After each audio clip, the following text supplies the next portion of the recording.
Como conquistar a exata posição que deseja? Todo mundo gosta de fazer o tipo de trabalho para o qual é mais adequado. Um artista gosta de trabalhar com tintas, com as mãos, um escritor gosta de escrever. Aqueles com talentos menos definidos preferem certas áreas do comércio e da indústria. Se tem uma coisa que os Estados Unidos fazem bem, é oferecer uma gama completa de ocupações. Decida exatamente o tipo de emprego que deseja. Se o emprego ainda não existe, talvez você possa criá-lo. Escolha a empresa ou o indivíduo para quem deseja trabalhar. Estude a empresa com relação a políticas, recursos humanos e oportunidades de progresso. Analise a si mesmo, seus talentos, suas capacidades e descubra o que pode oferecer. Conheça-te a ti mesmo. Planeje meios específicos de oferecer vantagens, serviços, desenvolvimentos ou ideias que acredita poder entregar com sucesso. Esqueça o emprego. Esqueça a existência ou não de uma vaga. Esqueça a rotina habitual de você tem um emprego para mim? Concentre-se no que você pode oferecer. Quando tiver seu plano em mente, coloque-o no papel de forma clara e com todos os detalhes. Apresente-o à pessoa adequada e o resto virá automaticamente. Toda empresa procura pessoas que possam oferecer algo de valor, sejam ideias, serviços ou conexões. Toda empresa tem um espaço para alguém que tenha um plano de ação definido que seja vantajoso para ela. Esse procedimento pode consumir alguns dias ou semanas de tempo extra, mas a diferença no salário, no progresso e no reconhecimento vai evitar anos de trabalho duro e salário baixo. O método tem mais vantagens e a principal é que você pode economizar entre 1 e 5 anos do seu tempo para alcançar um objetivo determinado. Toda pessoa que começa ou embarca a meio caminho da subida da escada consegue essa façanha por planejamento deliberado e cuidadoso. Um novo jeito de vender serviços. Homens e mulheres que comercializam seus serviços devem reconhecer a mudança que ocorreu na relação entre empregador e empregado. No futuro, esse relacionamento deve ser mais como uma parceria composta por empregador e empregado e o público por eles atendido. No passado, empregadores e empregados negociavam entre si sem levar em conta que, na verdade, estavam negociando à custa da terceira parte, o público a que serviam. Tanto empregador quanto empregado devem pensar em si como colegas de trabalho cuja tarefa é servir ao público de forma eficiente. Comentário. No parágrafo anterior e na próxima sessão, Napoleão Hill mais uma vez demonstra sua antevisão dos rumos que os negócios nos Estados Unidos seguiriam. Como você vai ver, o que ele afirma em relação às empresas de carvão e gás seria posteriormente aplicável também aos monopólios telefônicos e, ainda mais tarde, às empresas de software e internet, as operadoras de TV a cabo, quando os concorrentes começaram a oferecer TV por satélite. Este retrato de como e por que os negócios mudaram deve fornecer um mapa para a atitude que você deve adotar e como deve se comportar para alcançar o sucesso que está buscando. Durante a depressão, passei vários meses na região do Antracite, na Pensilvânia, estudando condições de que quase destruíram a indústria do carvão. As mineradoras de carvão e os sindicatos endureceram muito a negociação dos contratos de trabalho. O preço da barganha foi repassado ao cliente, adicionado ao preço do carvão. No entanto, no final, eles descobriram que haviam sido prejudicados pelas próprias atitudes. Preços elevados serviram, na verdade, para abrir o mercado às concorrências. Inadvertidamente, construíram um negócio maravilhoso para os fabricantes de fogões e fornalhas a óleo, bem como para os produtores de petróleo. Uma experiência semelhante aconteceu com as empresas de gás. Todo mundo lembra do tempo em que o leitor da companhia de gás batia na porta com força suficiente para quebrar as vidraças. Quando abriam a porta, ele entrava sem ser convidado, com uma carranca que dizia claramente: por que diabo me fez esperar tanto? Tudo isso mudou. O leitor da companhia de gás hoje se comporta como um cavalheiro, encantado em servi-lo, Senhor.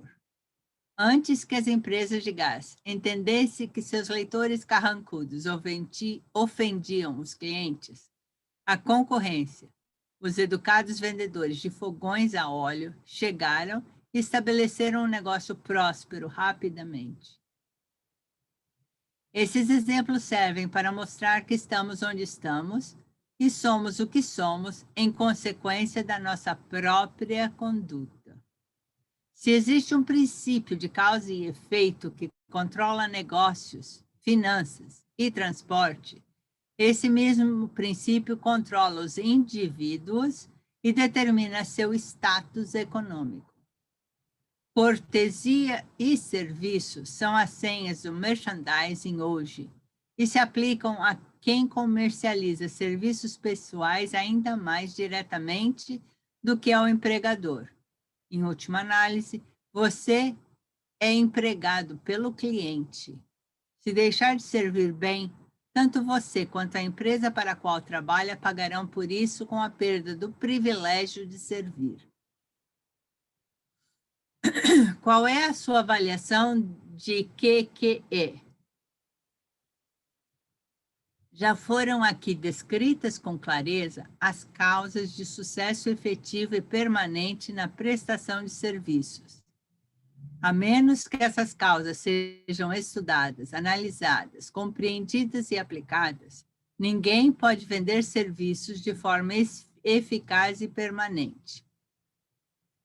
Todo indivíduo deve ser a própria equipe de vendas de seus serviços pessoais. A qualidade e a quantidade do serviço prestado e a disposição com que é prestado determinam o preço e a duração da contratação. Para comercializar seus serviços pessoais de maneira efetiva, o que significa um mercado permanente a um preço satisfatório e em condições agradáveis. Você deve adotar e seguir a fórmula QQE. QQE significa qualidade, mais quantidade, mais espírito de cooperação adequado. É igual à técnica de vendas perfeita do serviço. Lembre-se da fórmula QQE, mas faça mais. Aplique-a como hábito. Analise a fórmula para ter certeza de que compreende exatamente o que significa. Qualidade de serviço significa desempenhar cada detalhe relacionado à sua posição de maneira mais eficiente possível, sempre com o objetivo da maior eficiência. Quantidade de serviço significa o hábito de prestar todo o serviço de que você é capaz, em todos os momentos, com o propósito de aumentar a quantidade de serviço prestado, enquanto desenvolve maior capacidade pela prática e experiência. A ênfase é novamente colocada na palavra hábito. Espírito de serviço significa o hábito da conduta agradável e harmoniosa, que induzirá a cooperação de associados e colegas de trabalho. Qualidade e quantidade adequadas de serviço não são suficientes para assegurar um mercado permanente para seus serviços. O espírito em que você entrega o serviço é um forte fator determinante relacionado tanto ao preço que você consegue alcançar, como à duração do seu emprego.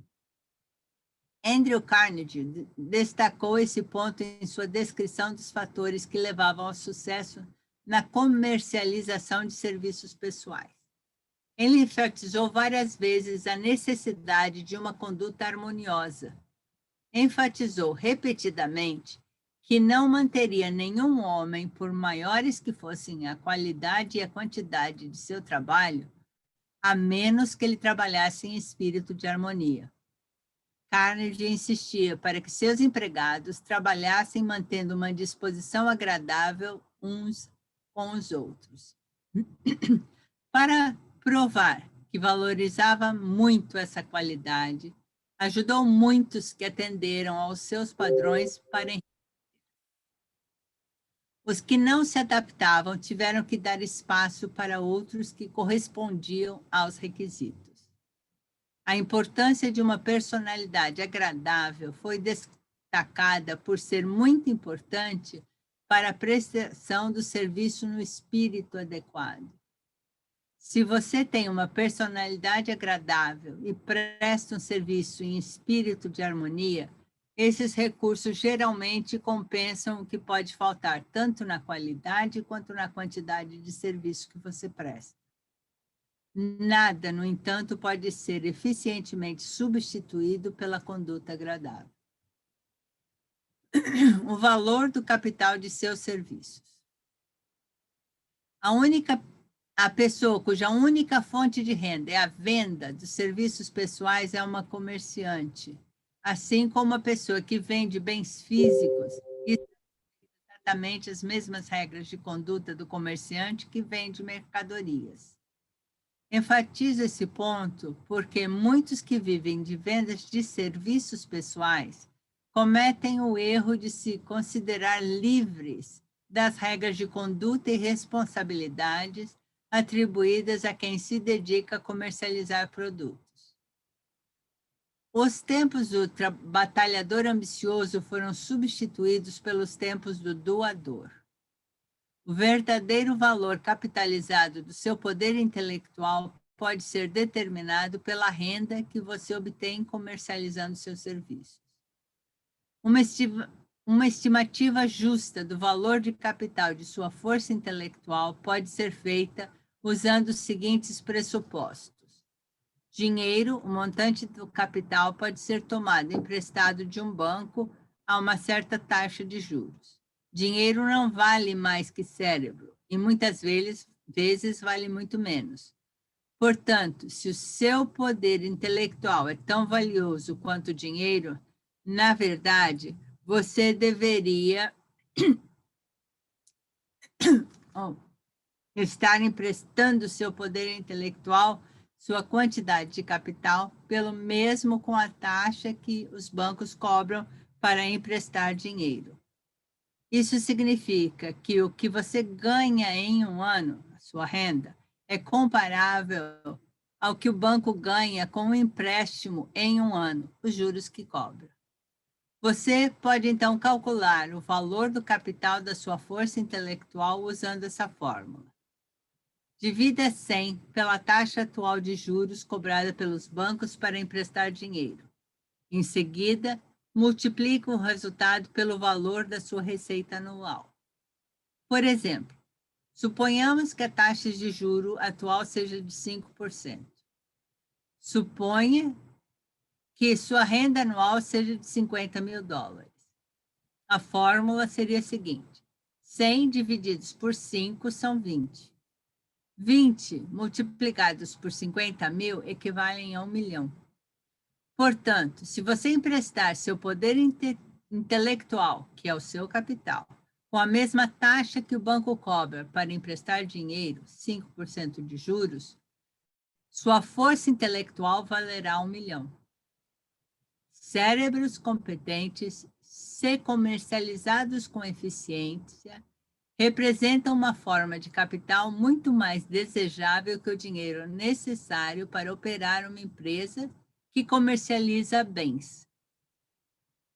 Isso é verdade, porque cérebros são uma forma de capital que não pode ser depreciada permanentemente pelas crises econômicas, nem roubada ou gasta. Além disso, o dinheiro essencial para a condução dos negócios é tão inútil quanto uma duna de areia até se associar a cérebros eficientes. As 31 grandes causas de fracasso. A maior tragédia da vida consiste de indivíduos que tentam para valer e falham. A tragédia está na maioria esmagadora de pessoas que falham em comparação às poucas que alcançam o sucesso. Tive o privilégio de analisar vários milhares de homens e mulheres, 98% dos quais classificados como fracassos. Minha análise provou que existem 13 grandes princípios pelos quais as pessoas acumulam fortunas. Cada um deles tem um capítulo próprio nesse livro. E 31 grandes motivos para o fracasso. As 31 causas de fracasso estão relacionadas abaixo. Ao ler a lista, avalie-se ponto a ponto.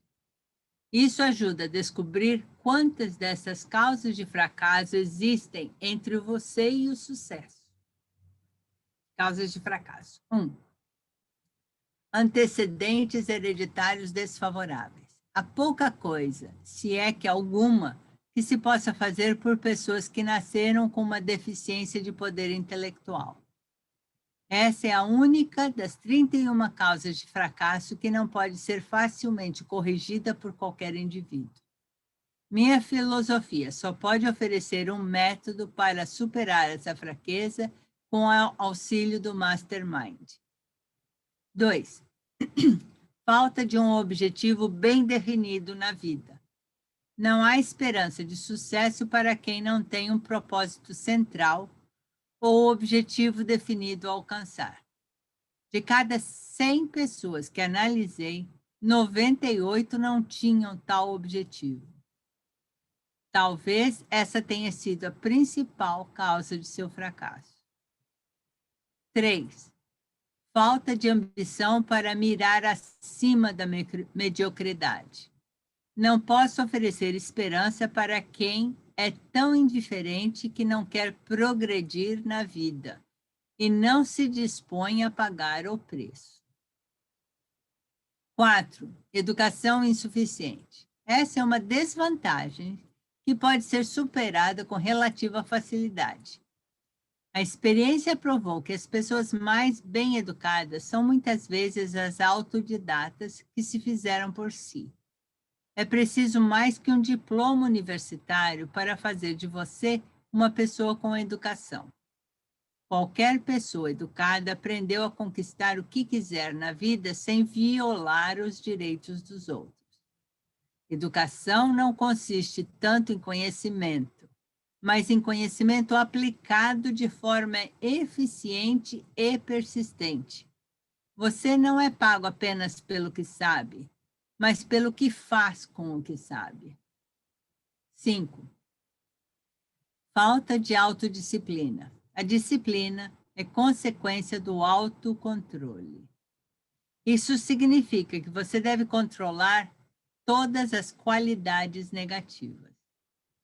Antes que possa controlar as condições, você deve se controlar. O autocontrole é a tarefa mais difícil que você vai enfrentar. Se não se dominar, você será dominado por si mesmo. Quando olha para o espelho, você pode ver tanto o seu melhor amigo quanto o seu pior inimigo. 6. Saúde deficiente. Ninguém pode ter sucesso notável sem uma boa saúde. Várias causas de saúde deficiente podem ser eliminadas com autodomínio e controle. As principais são: excesso de comida não faz bem à saúde. Quando mesmo? 1938? Hábitos errados de pensamento ou pensamento negativo. Uso errado do sexo e excesso de indulgência nele. Falta de exercício físico adequado. Suprimento inadequado de ar puro por respiração incorreta. 7. Influências ambientais desfavoráveis na infância. Se o galho é torto, a árvore também será. A maioria das pessoas que têm tendências para o crime as adquirem em consequência de um ambiente ruim e de companhias inadequadas na infância ou juventude.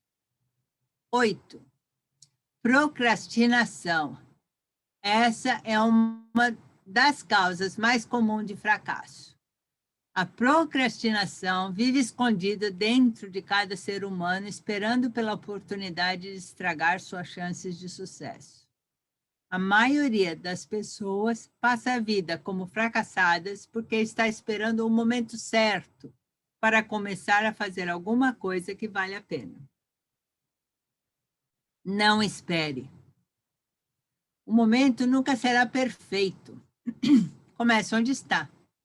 Trabalhe com as ferramentas que tem ao seu dispor e vai adquirir as ferramentas melhores à medida que progride. Falta de persistência. Muita gente começa bem, mas não sabe terminar as coisas que começa. As pessoas tendem a desistir ao primeiro sinal de derrota. Não há substituto para a persistência. Quem faz da persistência a sua palavra de ordem, descobre que o fracasso acaba se cansando e indo embora. O fracasso não sabe lidar com a persistência. 10. Personalidade negativa. Não há esperança de sucesso para aquele que repele as pessoas por ter uma personalidade negativa. O sucesso é consequência da aplicação de poder, e poder se conquista pelo esforço cooperativo de outras pessoas. Uma personalidade negativa não promove cooperação. 11. Falta de controle sobre os impulsos sexuais. A energia sexual é o mais poderoso de todos os estímulos que levam à ação. Por ser a mais poderosa das emoções, se controlada, pode ser convertida em outros canais criativos. 12. Desejo incontrolado por algo a troco de nada. Um instinto de apostar leva milhões de pessoas ao fracasso. Prova disso pode ser encontrado no crash do mercado de ações de Wall Street em 1929, quando milhões de pessoas tentaram ganhar dinheiro apostando na compra de ações na margem. Comentário. Para aqueles que não estão familiarizados com o mercado de ações e com comprar na margem, segue uma explicação simples do que causou o crash de 1929. Primeira coisa a entender é que, antes da Grande Depressão, havia otimismo generalizado com a expansão da economia. As empresas cresciam e as pessoas que haviam investido nessas empresas estavam fazendo fortunas, quase da noite para o dia. Quando o indivíduo comum viu quanto dinheiro outras pessoas ganhavam, quis entrar no esquema. E havia um jeito para isso. Mas quem não tinha dinheiro suficiente à disposição podia comprar ações porque os corretores permitiam que os clientes adquirissem ações na margem, pagando um valor equivalente a uma entrada. No entanto, parte do contrato de compra estipulava que, quando os corretores cobrassem as contas de margem, o que poderiam fazer a qualquer momento, os clientes teriam que entregar imediatamente a quantia para pagar o saldo devedor do valor original da compra. Por isso, Hill usou o termo apostar quando se referiu ao mercado de ações. Essas pessoas comuns não estavam investindo em empresas, estavam apostando no aumento futuro do valor. A ideia dessas pessoas era que teriam que ter o suficiente para pagar a margem, que era uma pequena porcentagem do custo total. Depois, quando o preço da ação subisse, eles venderiam, o que era mais que suficiente para pagar o saldo do preço de compra devido ao corretor e eles ficariam com a diferença. Isso funcionou bem enquanto os preços das ações continuaram subindo. Mas quando o mercado de ações caiu, os corretores de bolsa cobraram as margens e as pessoas que tinham comprado por preços que realmente não podiam pagar descobriram que teriam que levantar o dinheiro. E foi por isso que tantas pessoas comuns foram arruinadas no crash de 1929. Elas apostaram dinheiro que não tinham comprando na margem. 13. Falta de capacidade de decisão bem definida. Indivíduos que alcançam o sucesso conseguem tomar decisões prontamente e modificá-las de forma muito lenta. Os que fracassam tomam decisões muito lentamente e mudam de uma maneira frequente e rápida. Indecisão e procrastinação são gêmeas. Onde uma está, a outra também é encontrada. Elimine essa dupla antes que ela o prenda completamente da rotina do fracasso. Vamos parar aqui? Tem 3 minutos. Ok. Deixa eu...